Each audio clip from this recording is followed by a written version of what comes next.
জেলবন্দির থেকেও তোলাবাজি।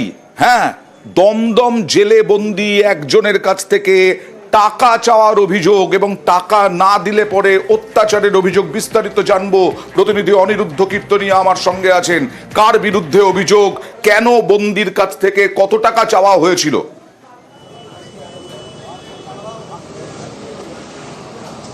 একদমই অয়নদা, উত্তর 24 পরগনার বনগাঁ বিডিও অফিসের চতুর্থ শ্রেণীর কর্মচারীর বিরুদ্ধে আবাস দুর্নীতির অভিযোগ উঠেছিল এবং সেই দুর্নীতির অভিযোগে তাকে গ্রেপ্তার করেছিল গোপালনগর থানার পুলিশ।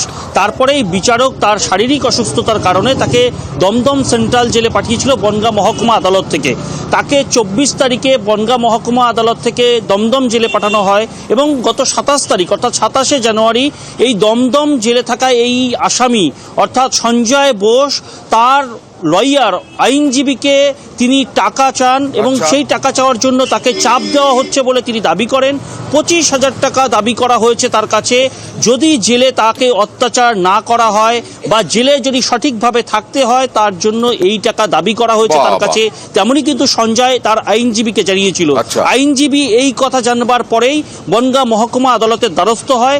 বনগাঁ মহকুমা আদালতে তিনি এফিডেভিটের মাধ্যমে তার বক্তব্য পেশ করে এবং এই ভিত্তিতেই বনগাঁ মহকুমা আদালতের বিচারক তাকে একটি নির্দেশ দিয়েছে যে এই ঘটনা অত্যন্ত দুঃখজনক এবং এটাকে তদন্ত করবার জন্য বনগাঁ সাইবার ক্রাইম থানায় একটি অভিযোগ দায়ের করতে বলে আইনজীবী দীপাঞ্জয় দত্তকে।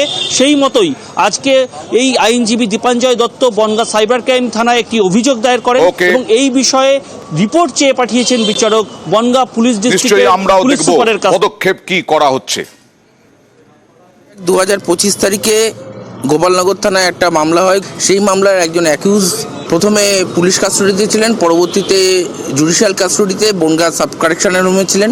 যেহেতু তিনি অসুস্থ দীর্ঘদিন ধরে, সাব কারেকশনাল হোমের থেকে তাকে দিয়ে একটি নাম্বার থেকে বারংবার ফোন করা হচ্ছে এবং ফোন করে বলা হচ্ছে যে তাকে সঠিকভাবে খেতে দেওয়া হচ্ছে না, তাকে হুমকি দেওয়া হচ্ছে, ভয় দেখানো হচ্ছে।